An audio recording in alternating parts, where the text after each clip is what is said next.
ndodhur 21 janari 14 vite më parë. Faleminderit. Shumë vulgare lidhja që bën. Ndje keq. Tani që unë kam deklaruar këtu para jush shumë herë që protesta dhe vetëm protesta. Këtu besoj se jemi dakord. Ju dhe e kam thënë, përse unë i them gjëra, nuk hezitoj t'i them.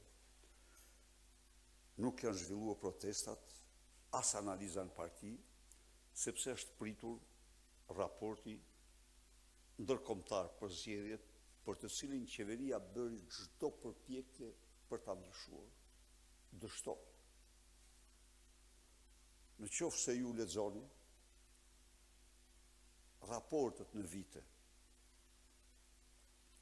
ky është raporti i farsës së plot elektorale. Ky është raporti i farsës plot elektorale. Së dyti, ju jeni dëshmitar se në 10 seanca në parlament, opozita është lejuar të debatojë vetëm në një seancë. Në një kohë kur ajo duhet kishte debatuar në çdo seancë dhe orë të tëra. Pra, Edi Rama, ka zgjedhur të mos lejojë debatin në parlament. Një kryeministër që voton qeverinë e tij dhe programin 4 vjeçar për 28 minuta, nuk meriton kur as 20 minuta të qëndrojë kryeministër. Ai ka aq frikë dhe të merr nga krimet e tij dhe nga bëmat e tij, sa që nuk duron dot asnjë orë debat. Jo vetëm kaq, por janë dorëzuar një seri kërkesash për komisione hetimore parlamentare e drejt kushtetuese. Dhe që të gjitha janë hedhur poshtë. Absurditeti i Edi Ramës shkon në atë shkallë, sa që hidhet me vot poshtë e drejta kushtetuese, detyrimi kushtetues i interpelancës. S'ka ndodhur kur. Nuk ka ndodhur kur. Jo vetëm për Edi Ramën, ministrat e tij. Thirret për interpelancë ministri i Shtetësisë për krimin monstruoz të njerëzimit që është lënia pa ilaçe të smurve me procese neoplazike. Dhe narkoparlamenti voton kundër interpelancës. Pra, kemi të bëjmë me një konfiskim të plot të parlamentit. Atëherë, cila është zgjidhja? Parlamenti në shesh. Tani, vim tek ajo thirrja. Nuk mund të ketë asnjë lidhje.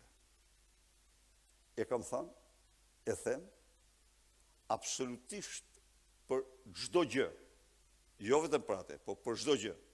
Sa herë të thirrem, unë do shkoj. Qoftë gjykat, qoftë prokurori. Sepse ai është ligji jashtë të cilit sistemi nuk mund të funksionojë. Jashtë cilit. Dhe unë nuk kam refuzuar kur ftesën për të paraqitur. Por, në rastin konkret,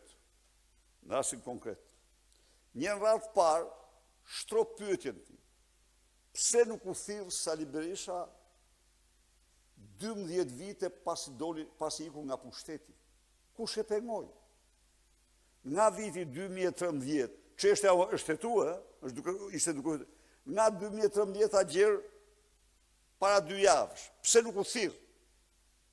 Kush e pengoi? Cilin institucion kontrolon të Sali Berisha? Ina Ramën apo Arta Marku? Asnjë. Asnjë. Nuk u thirra as dhe një herë të vetme.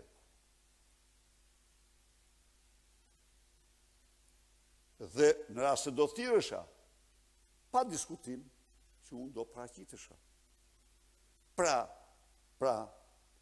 nuk u thirra se kishin frikë nga dëshmitë e mia. E tëra është kjo, nuk jam thirrur se kishin frikë nga dëshmitë e mia. Dhe prap kanë frikë.